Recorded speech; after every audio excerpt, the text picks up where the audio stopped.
It's tough. Attendance is always an issue, whether we're, on NTI or hybrid. It's in attendance every year. And now you add the virtual participation element to it, and that's made it even more difficult. And then progress monitoring, I feel like, has been the bane of my existence since I started teaching. Like, I appreciate it and I see its value and I want to be good at it. And I just feel like I struggle to master it. So I have not reached 80% yet at that. So at LaRue County, we've had some success with learning labs, having students come in small groups. Home visits were successful, staying in just really frequent contact with calls and text to parents. In our English department, we started using abridged versions of text. That's been helpful. Screencastify has been a lifesaver. Common Lit has been the one consistent thing we've been able to use to progress monitor, and it's worked great. Google Forms for behavior has worked well.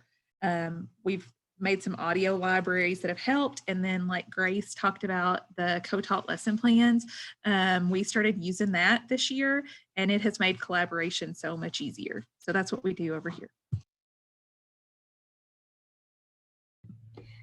Thank you, Savannah. And if you are sharing something like this on our slide, as long as if we can view it and not really edit it. So when I go to click on whatever resources that Savannah may have provided here, then I can just make a copy and tweak it however I need to. Appreciate that, Savannah. And thank you for turning your camera on when it's your time to talk. Only if you're comfortable doing that, feel free to turn on your camera when it's your turn. And so I know Karen, I don't think she made it, but she did work on this slide earlier. So, but if she logs in later, somebody holler and we can get back to her slide. Miss Amy? Okay, I've just recently switched schools. So I went from North Hancock to South Hancock. Just did that in January. So working with my co-teachers at South Hancock is a new experience. So far, it has been going extremely well, I think. But just trying to navigate that at South Hancock is just a new experience in itself. We went 1 week in a hybrid model, and now we're back virtual. So we're just trying to navigate that in general. But traditionally, it's been a struggle to balance co-teaching with schedules, multiple grade levels, student needs, and content areas. Just at South, I'm a 3 through 5 teacher. Coming from North, I had kindergarten through 5th in all areas. So that has always been a struggle, trying to fit in the co-teaching, teaching all areas, and trying to make sure that I meet all my students' needs, and making sure that they get everything that they need, and scheduling all of that has always been a struggle for me. Ensuring that the progress monitoring from the general education classroom, especially now that they have gone virtual, matches the IEP goal is also kind of a struggle for me, because I want to try to utilize what's in the classroom as much as possible so that I'm not doing double work. And so I try to pull as much as I can what they're already doing, because I don't want the students to have to do double work either. So what I've tried to, that's been successful so far as progress monitoring, I have an individual Google Classroom for each one of my students. I have been able to bring in individual students in our small groups whenever we're able to. I've had individual Google Meets as necessary.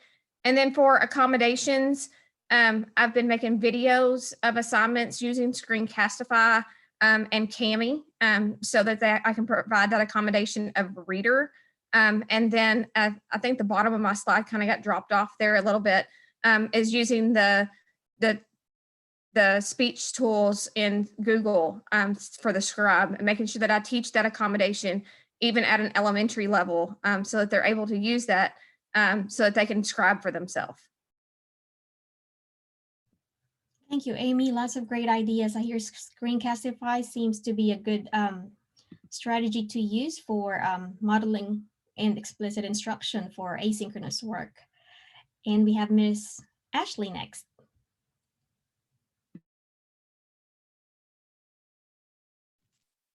Hey guys, I am a teacher at LaRue County High School.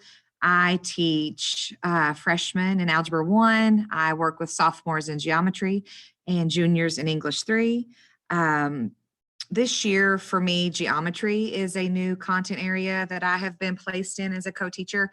And for me, it's a struggle with, since I'm not, math certified and it's been a minute since I've had geometry, I really struggle with knowing the content well enough to break it down and then share it with my students. And so I kind of joke around with them and let them know, like, I am learning this as we are, as you're learning it. And so I want to be comfortable enough with the content so that I can modify it successfully so that they can be successful in the classroom and have access to the content, to the fullest extent that they can. So I really struggle with that, especially when contents change. For me anyway, I never feel like I'm in the same place twice. But what I've done to be successful, I've updated.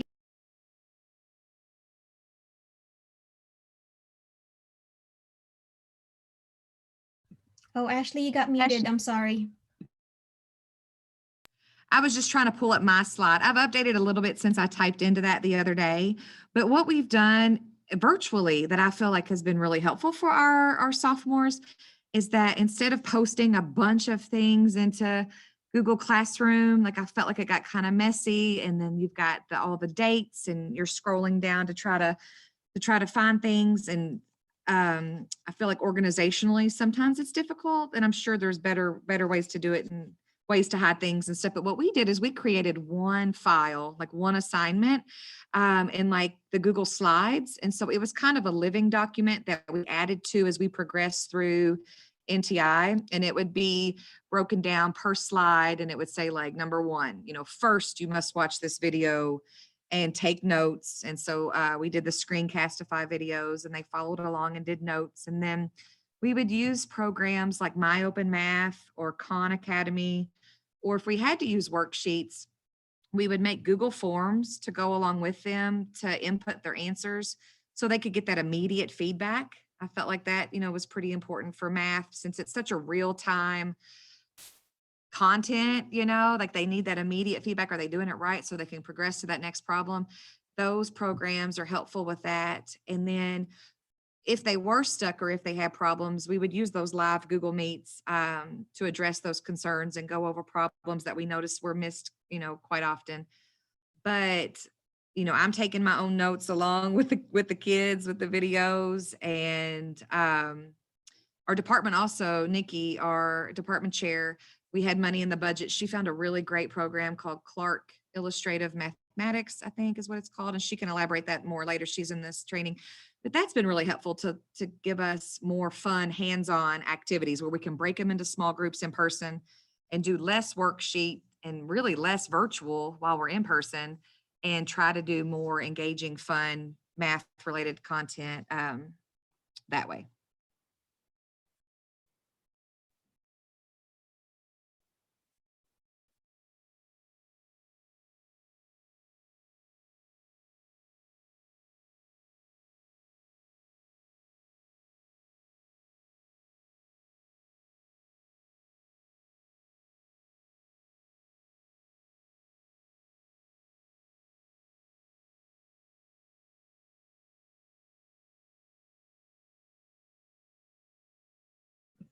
Was I talking the whole time and I was muted? Yes, Oh, great. I was So- about to say something, but I didn't see your mouth moving. Blooper. Sorry about that. I just want to refresh this. So I want to make sure that what I'm sharing has the updates that you all did during our 5-minute work time earlier. Okay, so I'm back to present mode and we have Miss Pam.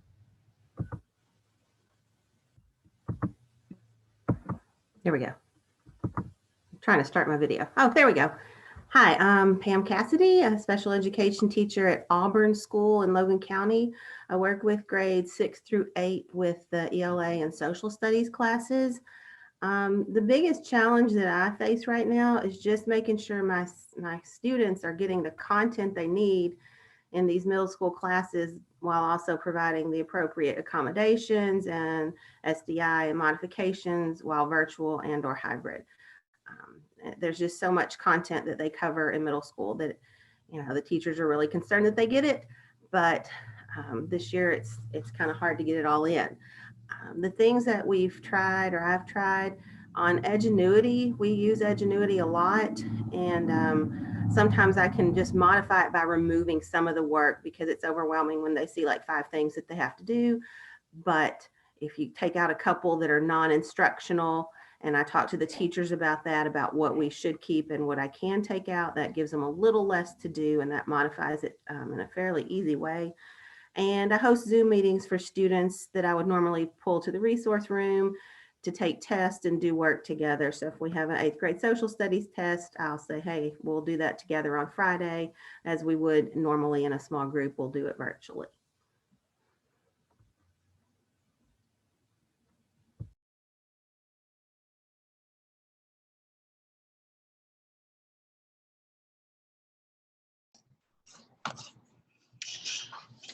All right, so I'm the virtual teacher for 6th, 7th grade students, as well as the 6th grade special ed resource teacher. We're using Edgenuity. 5 of my 30+ students are on IEPs, and there's 3 with 504s. So this year has been a challenge. They've been using all of these kids have been using Edgenuity since October, and will continue through the rest of the year. That's what their parents have chosen. So in working with them, like Pam said, I've reduced things for the students. I've had Google Meets with them, working on quizzes together. I've also sent home or dropped off my progress monitoring packets with the Ames web material that we use. And I'll call parents, and if they're fluency kids, the kids will read over the phone to me. And then the parents will do the timings for either the writing or the math. And then they just take a picture of it and text it to me. All depending on the lighting, whether I can read what's written there or not. But it's been successful that way, because I can't always, and the parents kind of know every Friday this is coming. Some of them will even text me ahead of time, can we do it today? So it's been helpful doing that.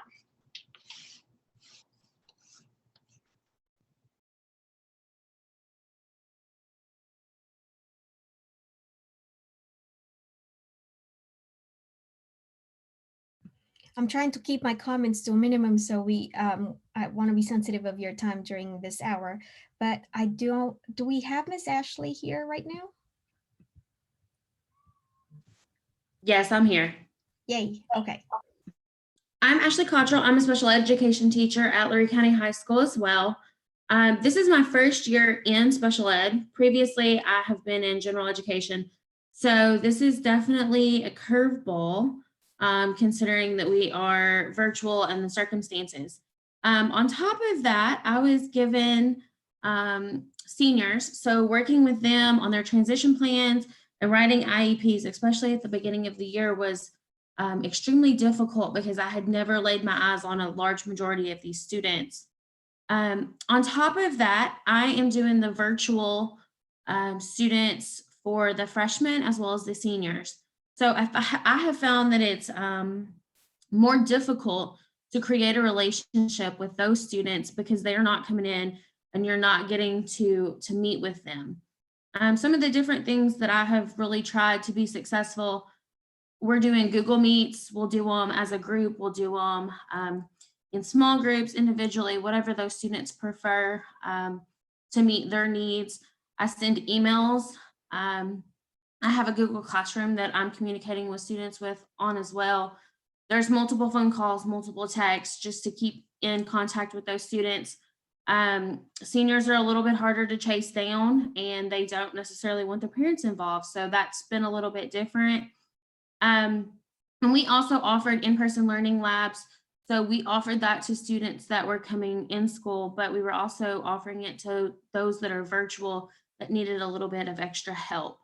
The hardest thing has been getting those kids that are virtual to stay in contact, because many of them see it as a great way to just escape and not continue to remain in contact with you.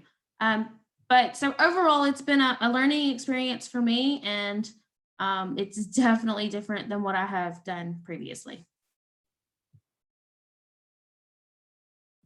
Thank you, Ashley. We have Ms. Morgan.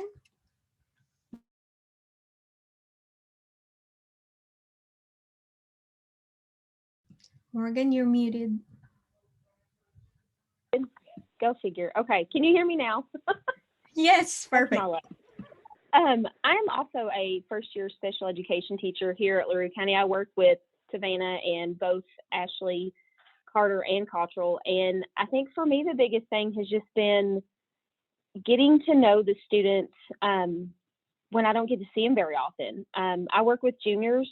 I have a couple of co-taught classes where there's a couple of freshmen, and I think one with a senior in it last semester, and just really kind of getting to know them and knowing how I can help them without ever really getting to see them face to face. And like one of the things Ashley had just mentioned was like the in-person learning lab. The kids, when they would come in for those couple of hours a day, would get a lot of stuff done, and we could really help them through that. But if they didn't come in and they weren't communicating with me, that was where I would get a little frustrated and maybe not do the best, or maybe not even know how to best help them. So between Google Meets, phone calls, text messages, emails, the in-person learning labs, those are the main things that I've done, that we've done here to try and help these students during this time. But it's been a struggle when, they're not communicating with you, and if you can't get a hold of them, you can't get a hold of them. And so that's kind of where, as a first-year teacher, any first-year special ed teacher, I've kind of struggled with knowing kind of what to do and where to go and what avenues I can take to get in touch with my kids. So. Thank you, Morgan. And Miss Vicky.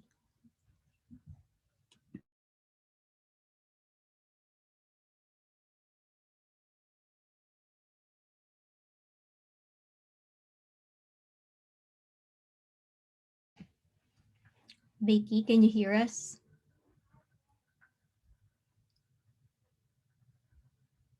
Okay. She may have to take care of something real quick. So if she gets back, please let me know so we can get her to go back up there. And Miss Becky? Hi, I'm Becky Gaynor. I teach fifth grade at South Hancock. And as Amy Carmen was telling you earlier, she just joined our staff in January. So bless her heart, coming in the middle of a year, and as we are exploring how to do co-teaching. I think the biggest struggle I have with the co-teaching idea, and by the way, I'm very excited about what it is going to bring, but getting there has got some hurdles we've got to overcome. I think that the time and the materials are the biggest problem for effectively planning, modifying, implementing, along with that reflecting and revising, keeping in mind engaging lessons. And so that's of concern. I have gone on and decided to go back to a reading series. We have Journeys, and it's a good series, in order to have easier management of materials, in order to allow Amy to have access to everything she needs to modify. And so she's done a really good job of all the modifications she's done. But I do feel like I really have to stay on a path where I'm used to being able to maybe go a different direction or whatever. So it's a matter of I'll learn, just so it'll be manageable by our special ed teachers. And kudos to our special ed teachers out there.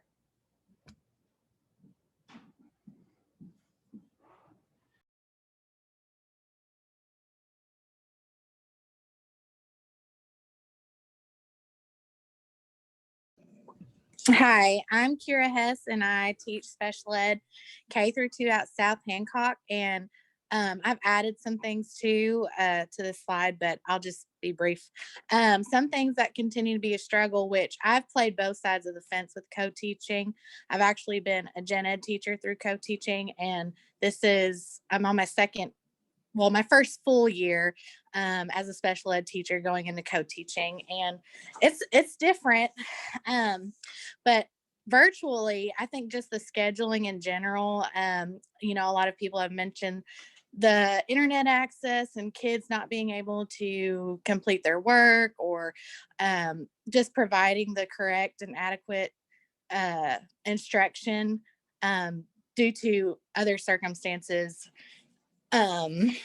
is a struggle. Having split classes and multiple classes, and kids just, it has to be strategic when we place kids in certain rooms. And, to me, if they have an IEP, they might not necessarily need co-teaching, but I think, the scheduling of classes and time need to be very strategic and on point. Another thing is progress monitoring. Again, if they don't have access to internet, it's hard to collect the correct data if we don't get to see them. Another thing that I would like to add is materials and the consistency between classrooms. It's not the same. So as a special ed teacher, you might be doing one thing and using one material in this classroom, and then you have to go to another classroom and completely use something else. So sometimes that's hard to juggle. But what I've tried is I share the workload, and I'm willing to do whatever for my teachers. And virtually, we try to do the small groups. The reading groups are pretty successful. And when we are in person, we do really well with looking at the data and grouping kids. I actually shared with Tiffany Tyndall, and so we collaborated together on the slides as well. So she has some of my answers as well on her slides.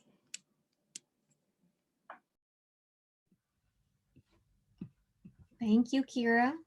And we have Miss Jennifer.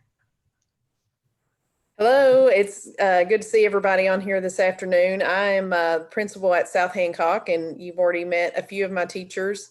I'm excited to be on here to listen to the different ideas, but also the struggles that other teachers are going through. Unfortunately, I hate that we have to go through those struggles, but I think it's always good to see that commonality, those things that we share, and sometimes even when it's the rough things, because it's things like this that we can kind of come together and generate some ideas and learn from each other.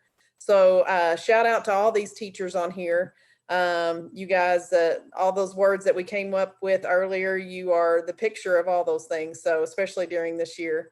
But what continues to be a struggle at our school is a lot of things you guys have talked about, providing that targeted instruction for all of our learners, especially those with needed accommodations.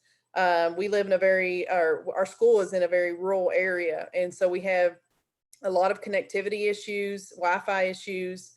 Those students who are hybrid learners this year have actually only been in school 10 days this entire school year. We've only been able to do the hybrid learning format for 5 weeks at different points during the year. So most of the time they've been 100% virtual. And so that lack of Wi-Fi has been very difficult. And then to be able to provide interventions for our students who need them as well, who are learners at home, that has been very hard. Our district has been able to allow us to bring small groups in. So that's been a success for us when we're able to do that. We try to be very purposeful and target students who have those connectivity issues, but also who desperately need those supports at home in the setting at school. So we've tried to target them and then just provide that collaborative planning between our resource teachers and our regular ed teachers. And, they've done an outstanding job this year, and we talk about it all the time. I think the collaboration has just intensified this year because, you know, we're all trying to stay afloat. And so we've really tried to lean on each other. And I'm sure a lot of the teachers on this meet have seen that as well. I hope they've seen that, that we have, you know, be firmed up our collaborative efforts to be able to learn from each other and survive. Thank you. I appreciate different perspectives coming from different leaders and, you know, different levels within the schools and the districts.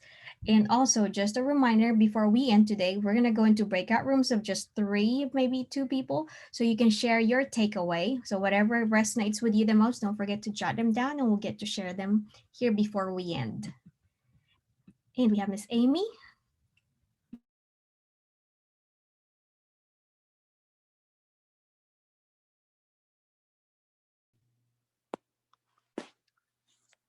Sorry, that's me. Can you all see me? Yes, thank you for turning your video on. Oh, you got muted. Amy, you're still muted. Is that better? There. Yeah. I'm sorry. I didn't do my homework, so when I jumped on today, I kind of had glanced through the slides, and so I was trying to think of maybe a few things that weren't on there. So things that continue to be a struggle that maybe we haven't talked about yet, or maybe I haven't heard. But I'm sorry, I'm from South Hancock too, so I'm part of Miss Howell and that group there. So we are a rural area, and so we don't have a lot with internet. So I have had 9 out of my 18 students that don't have internet. So that has been a struggle for me. I've had a couple that have gotten internet since Christmas. So that's helped a little bit. But something that has helped us is, you know, our school got Chromebooks for most of the students, 4th grade and up. And so we make flash drives now. After we record our videos or our lives and we record those, then we will put those on the flash drives and their parents will come pick those up. So that has been something that's, you know, helped for those that don't have internet.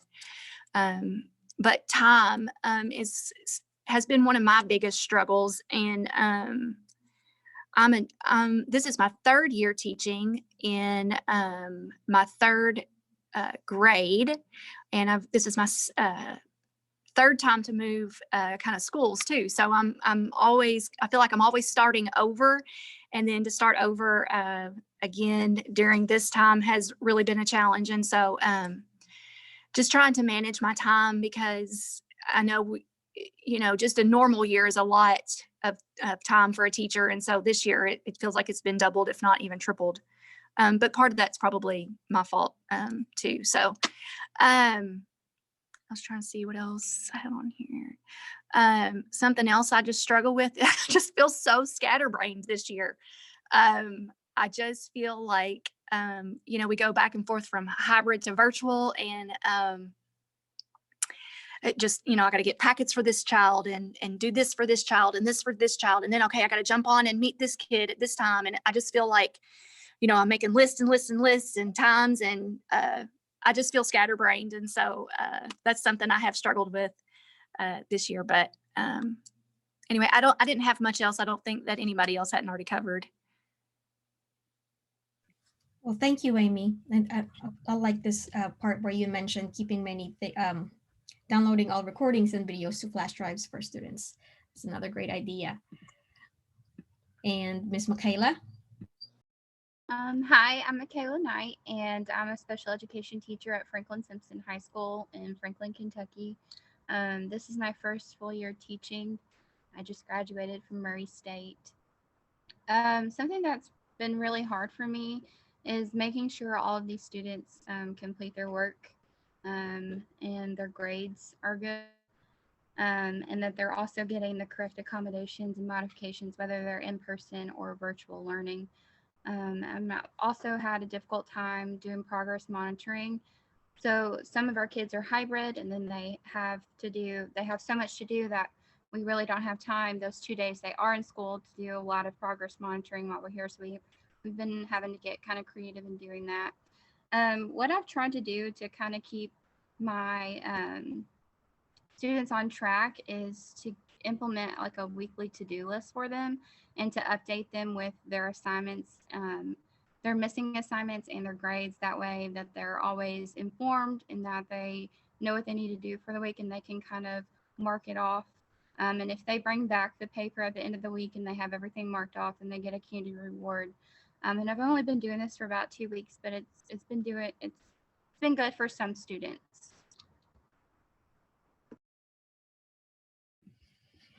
Thank you, Michaela.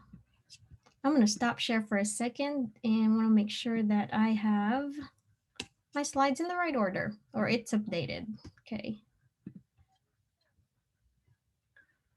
So what happened to... Josh, we realized that somehow it skipped your slide because we were in alphabetical order. So we were on the back side trying to make sure that we didn't do it by accident. No, but we think it was a glitch in the system. So do I just go to Josh's slide now? Are we good there, Bobby? I think so. Yeah, I don't see it's a skipped slide. It's active. All right, then I'm going back to sharing that screen and here we go, Mr. Josh. Okay. No, that was my fault. I didn't get registered till late, and I had to go in and just make mine. But my name is Josh Jaggers. I'm a special education teacher, also at LaRue County High School with the firm of Ashley Morgan in Savannah, and so I'm with all of them. But I'm and we've all got a few years together under our belts with one another, working really well with each other. And I'm, nothing I put on there is really anything earth shattering. That's anything different than what's already been covered. But I guess kind of a silver lining in all this. And I was just talking to Miss Carol Brown, Director of Special Education for E-Town and was once upon a time ours as well. Silver lining in all this that I've found that there's been a whole lot of great deal of good with this for some of our students, I believe. I have I'm full-time virtual. So my entire caseload is they've chosen the virtual route, not to come to school on a regular basis, even when we were in school. And I've got a boatload of credit recovery students as well. And, but a lot of them have kind of found their zen, so to speak, I think, as well with this, that they've worked really well from home, just kind of I don't know if this sounds right or not, but let me have my stuff and then let me work with you independently and without being maybe in a big classroom with a lot of other students, to where obviously attention and loss of focus is a big deal with many of our kids across all grade levels. But I've had several that are just killing this thing, to be quite honest with you. And then there's others that aren't. I mean, some of them I've kind of communicated with all of them, and I communicate with them every day, send out something, and I've kind of given them the whole ultimatum of, look, if I don't hear back from you, that's fine, but I better see that you're staying on top of your assignments on a daily basis and that it's quality work.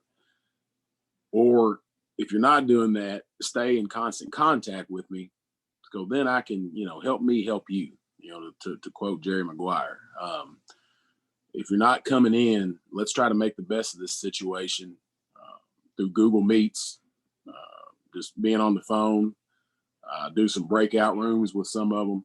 So for the most part, they've all been good at doing one and or both of those. And we've had several that decided to come in, even though they've decided to be on the whole virtual track. They come in and spend a couple hours, a couple days a week, and kind of rambling there. But there's been some silver linings with all this. Some have kind of found their niche, I believe, as well, as another form of instruction and differentiated instruction at that, I guess you could say. Thank you, Josh. And small groups, even virtual with 5 to 6 kids, makes a difference compared to having the whole group at one time all the time. Absolutely. I was one of those kids. I know that for sure. I'm 39 and I still am. Thank you, Josh. And we have Miss Amy.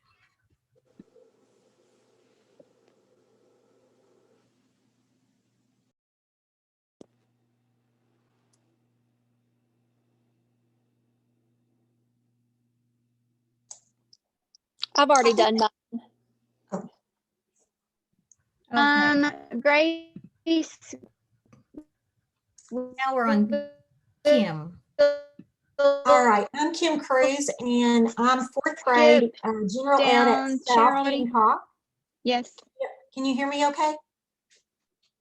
Okay, I'm fourth grade at South Hancock Elementary. I'm the general ed teacher, and this is my first year co-teaching. So I co-teach with Amy Carmen, who presented earlier.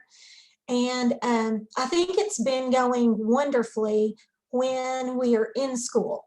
But like Jennifer said, we haven't been in school but maybe 5 weeks, I think, this whole year. So we're back to virtual. And I think the biggest struggle is just the lack of participation from kids that just drop off the grid for one reason or another. And several of them are our special ed students. It may be because of connectivity issues. It may be because of lack of parent support, or sometimes it's just parents don't know how to work with their kids. So one of the things that Amy has done in our co-teaching is provide the accommodations on a flash drive. She's posting it to my Google Classroom as a material, but for those kids that can't access Google Classroom, they have their accommodations sent home on flash drives. So I've heard from parents that are really trying that has been a big help, so they know what to do with their child. And then Jennifer mentioned bringing in targeted students. A lot of those have been our special ed students, and that's been wonderful for those kids that just don't have the parent support at home. That's helped greatly. And then just scheduling the daily live Google Meets for kids that are struggling at home and don't know what to do. We have a daily time that they can hop on and get one-on-one help with the teacher. Love it. One-on-one help. Love it. Thank you, Ms. Kim. We have Betty Jane. So one of the biggest struggles that I've had is what a lot of people have mentioned was monitoring progress, especially like has been mentioned with flipping back and forth between in-person and virtual. Obviously, it's a lot easier to monitor progress when they're right there with you. But even on the hybrid model, only getting them 2 days a week, it's hard to keep really good track of that progress. And then the kids that are virtual, or when they move back to virtual, monitoring progress gets really tricky because we have so many without internet, or parents are working and they can't get them on during the school day. So that's been a real struggle. And so without the progress monitoring, then differentiation becomes very difficult because you feel like you're guessing to kind of know where they're at, especially at the K1 level. Oh, I forgot to mention that I'm K1 math and science. So at the K1 level, you rely so much on the parents, and with a lot of working parents, it's really, really hard. So even when they turn in work, you don't know how much the parents have helped and how much the kid was able to do unless you can get them on some of that live time. What we've tried that has worked. So I work with another teacher who teaches the same group of kids reading and writing. So we were able to do small groups that on Monday and Tuesday, every kid has a reading small group. And then on Wednesday and Thursday, every kid has a math small group. So the 2 days that I don't have math small groups, I'm able to meet one-on-one with kids. So what we did was we offered up to all of our parents, if you would like your kid to have a one-on-one, let us know and we'll schedule them a time. And then some of the ones that were really struggling that didn't reach out, then we reached out to them and asked them if they could join us for some one-on-one meets. And we've seen a lot of progress with that. And that's helped a lot with progress monitoring, because some of these kids I'm getting to get live on in a small group or one-on-one like 3 times a week. So that's helped a lot. And so working with another teacher has helped us to be able to have the time for those one-on-ones. But that's it. Thank you, Betty Jane. Appreciate that. We got a lot of great ideas that's captured on this slide.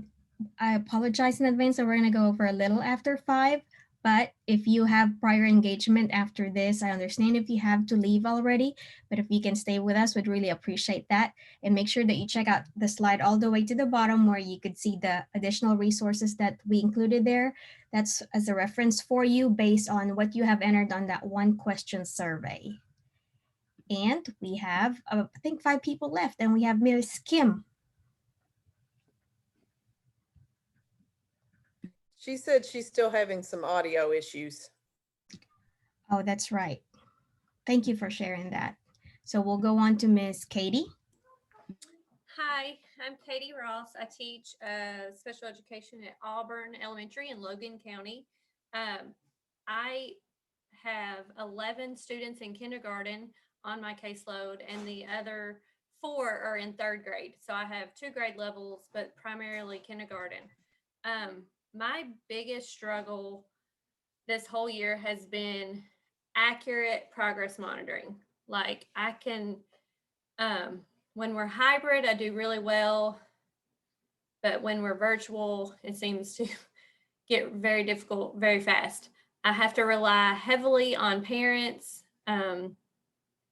We had a great family resource opportunity come along where our entire school, if they did not have internet, was offered a hotspot, and then we checked out Chromebooks. So I feel like all of my students have access to the internet, but it's been difficult to progress monitor or get parents to schedule the Zoom or get on a Zoom with me. So what I have found is Google Forms, because they can do it on their own time. I send them what I need, and if they're going to participate, they're going to send it back. If they're not going to participate, then I'm just not going to get it back. And I've just kind of had to swallow that and just realize that that's the reality. But 3rd grade is much easier with navigating the computers independently. I don't have to rely as much on their parents. They're great about getting on Zooms. I do a lot of progress monitoring one-on-one with Zooms, and I do assign some stuff on Google Classroom, but I do have some guilt about doing that. Just they're already getting so much while they're virtual. I feel like I'm just like adding more to it. And so I do have a little bit of guilt. But I am happy to say that we returned hybrid this week, and I'm down to 1 virtual student. So I have them all back in the building for the time being, at least twice a week. So I'm just going to hold on to it for as long as I can. Thank you, Katie. We'll hold on to our celebrations, and Google Forms are fabulous. Thank you. We have Ms. Kara. Hi, I'm Kara Stilley. I teach primary special education at Russell Springs Elementary. Of course, I struggle with a lot of the same things that everyone else is, but co-teaching across multiple grade levels has been more difficult, especially virtually. We have just kind of dealing with our regular ed teachers, their schedules may change. And then like the unpredictability of whether we're going to be in school. Like many other districts, we started out virtual, then we went hybrid where all of our elementary schools came, then we went back to virtual, now we're back to hybrid. So dealing with that and everybody in trying to, our regular ed teachers are wonderful to work with, but everybody's kind of in the same boat as we're just trying to get through it together. But they've always obviously had to make changes with what worked and didn't work. And then that might change the schedule for me, or trying to go in their classrooms and things like that. So, and we've still been, obviously with special ed, we have to carry on and place kids as needed or change things. So, our caseloads are still ever changing, just like in a normal school year.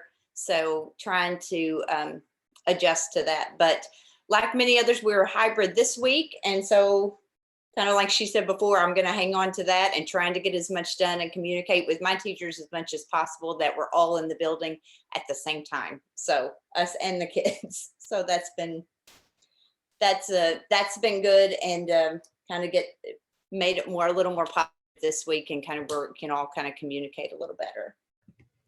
Good things that we appreciate now. And we have, also, before I forget, we have, if you have to leave early, I should have said this earlier, let us know. That way we can email you the evaluation form so you can get your ELAP credit that will get automatically emailed to you after filling out the form. And Miss Tiffany. Hi, I'm Tiffany Tyndall. I'm a gen ed, regular ed teacher. I teach K1 and teach all subjects. I teach with Kira Hess, and we do a lot of collaboration.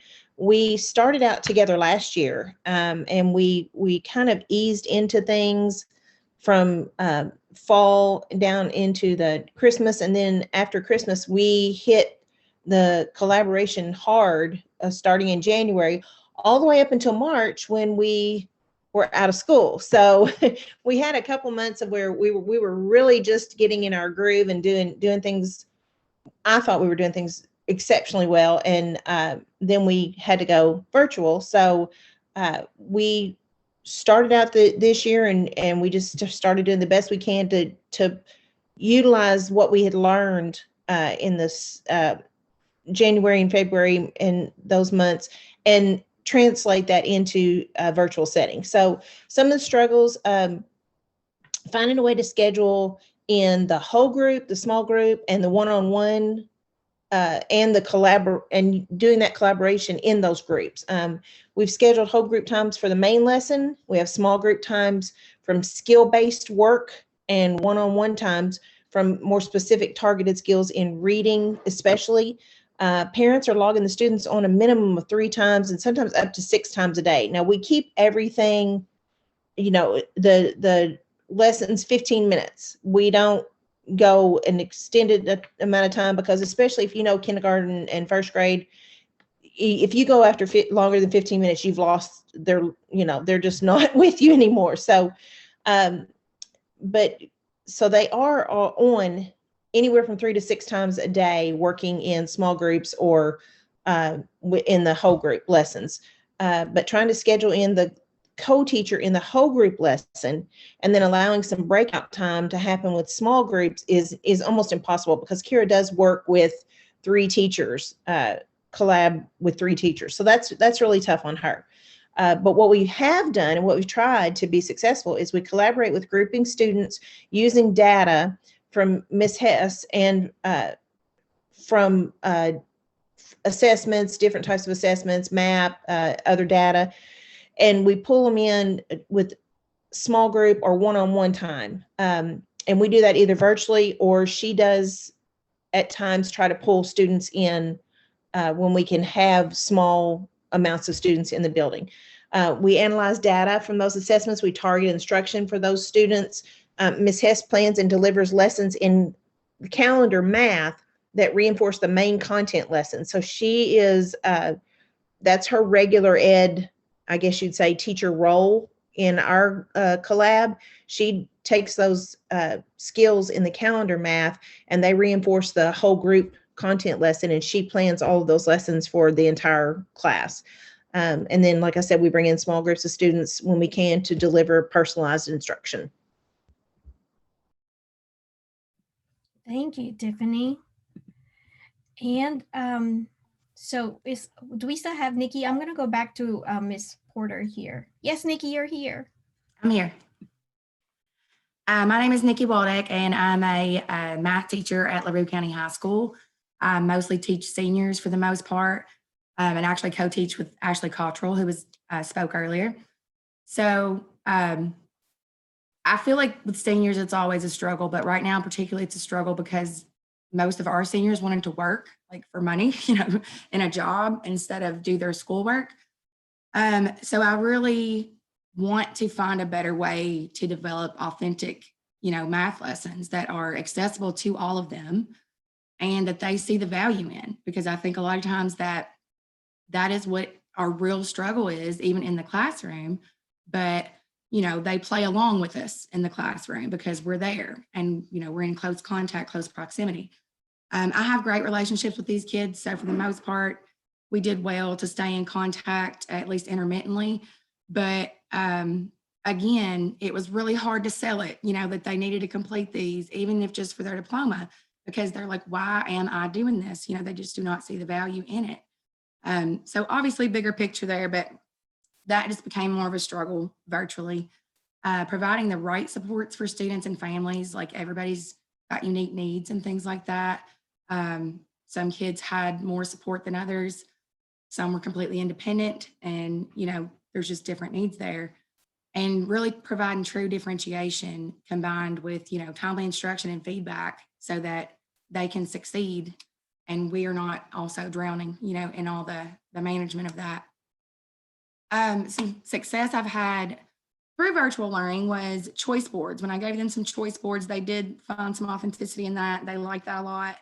So I found it a little difficult to connect to content a lot of times towards the end of the year because it was a little more, you know, higher level rigorous content.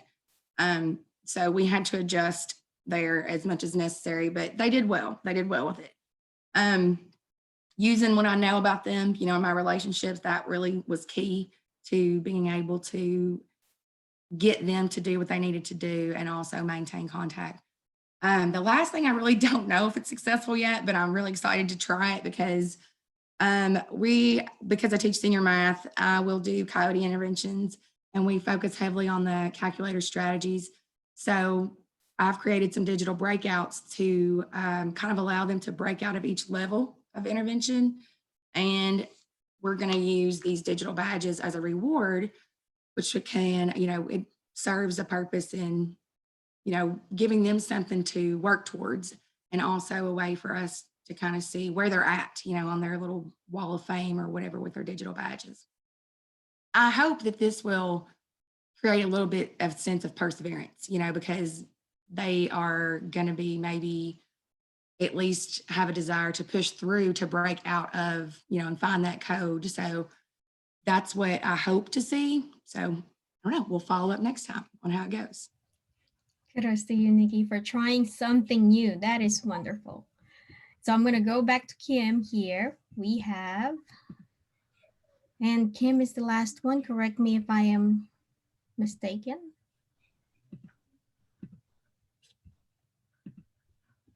Here we go, Miss Kim. Oh, wait, I'm not sharing my screen yet, am I? Sorry. Here we go. Okay, well, I'm Kim Porter, and I teach at South Hancock. So I work with a lot of the ladies that are on here today. I am kind of different because I'm a 2-3. I'm general ed, and teach all areas. But because I'm the 2-3, I work with Miss Hess for my second graders, and then I work with Miss Amy Carmen for my third graders. So I work with both teachers, and so I've been very fortunate to get to see a lot of different ideas and different ways to do things. And I also team teach with Casey Baker, who presented, I think, first today. And we kind of have split our content where I focus mostly on math and she focuses mostly on reading, but we do help each other with both areas there. The biggest struggle really is just making sure that the students are getting all the content that they need with the two different grade levels, and to make sure we're providing appropriate accommodations, you know, that we're not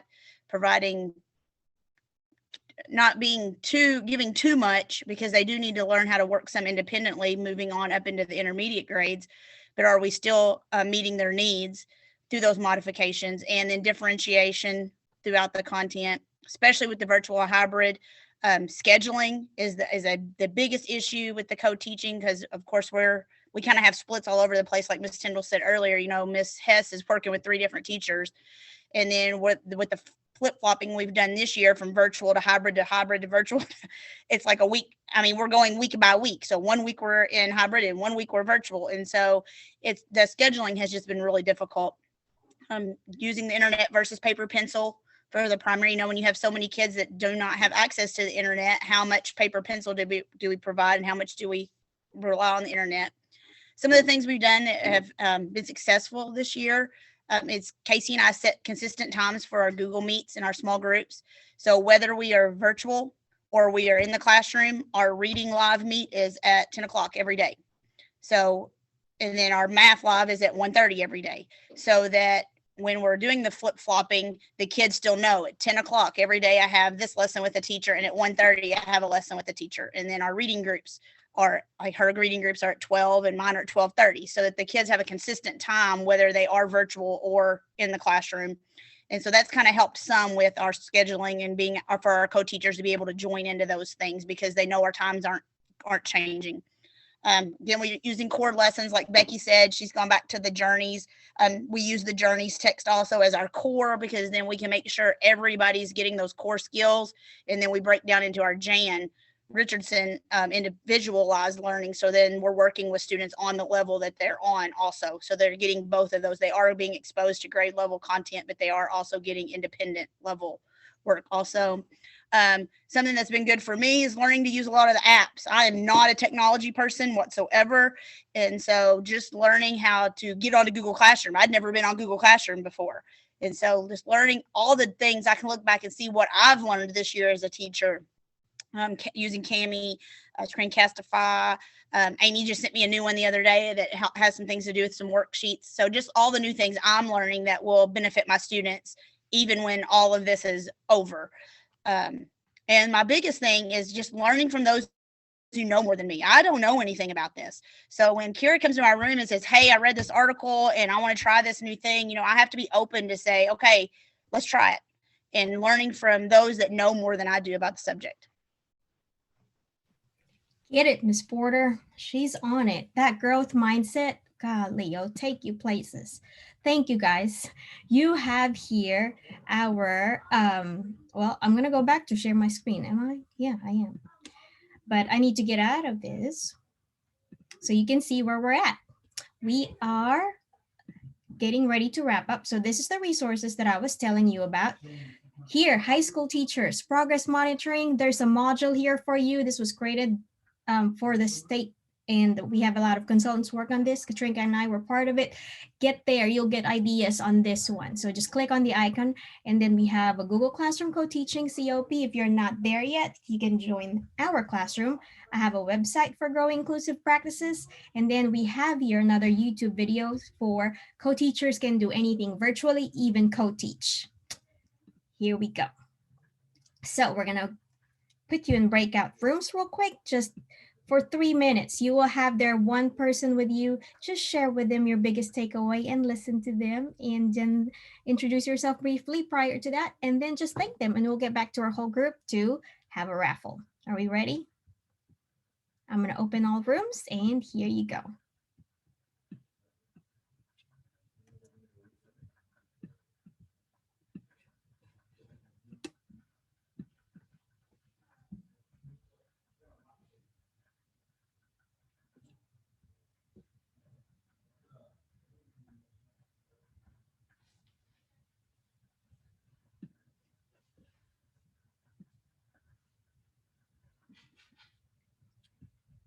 Let me know if you have trouble joining your breakout rooms.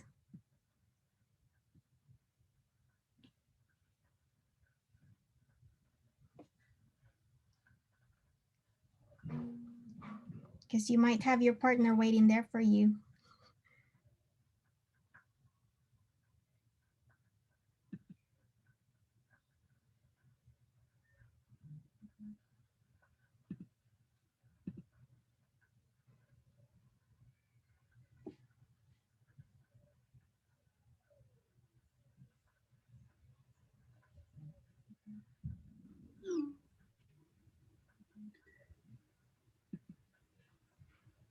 Hey, Grace, you can send me somewhere again. Okay.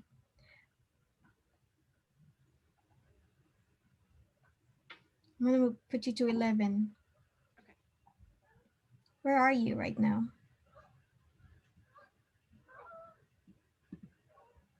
There you go, Katrinka. Thank you.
All right, do we have everybody back?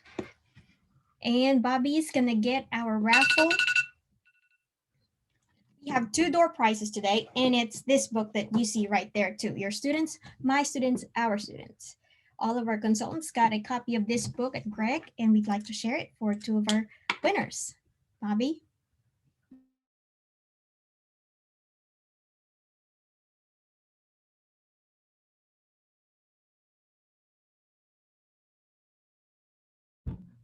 Hey, Bobby. Hey, you ready for me to share? I am. Okay, you'll have to take off. You'll have to stop sharing your screen. Okay. Well, let me know. Can you see our wheel of fortune here? We sure can. Okay. Let's see if it will. Oh no! What happened? Oh, you've got to be kidding me. After all of that? Now just hit the back arrow and just click on the wheel. You'll be good. Oh my goodness. Oh, I'm so sorry, ladies and gentlemen. How about I just ruin what I had? I mean, I spent a lot of time. Like that just confirms 2020 for everyone right there. That's how. Doesn't it? It just keeps going and going. It's running over. Don't click start. Oh, that's my problem, huh? Yeah. Click on the I wheel. thought you had to click start. This is why. We were changing it up for 2021. Yeah. There we go. So we have 2 winners we're going to choose. Meredith? Meredith, are you here?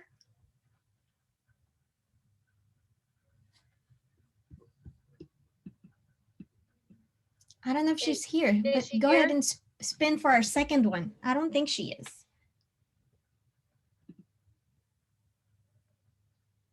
Kim Cruz. Make Hey, sure that Kim. you I'm here. private message Grace your mailing address or your school address, whichever one you would like your book sent to. Okay. One more. Yeah, here we go.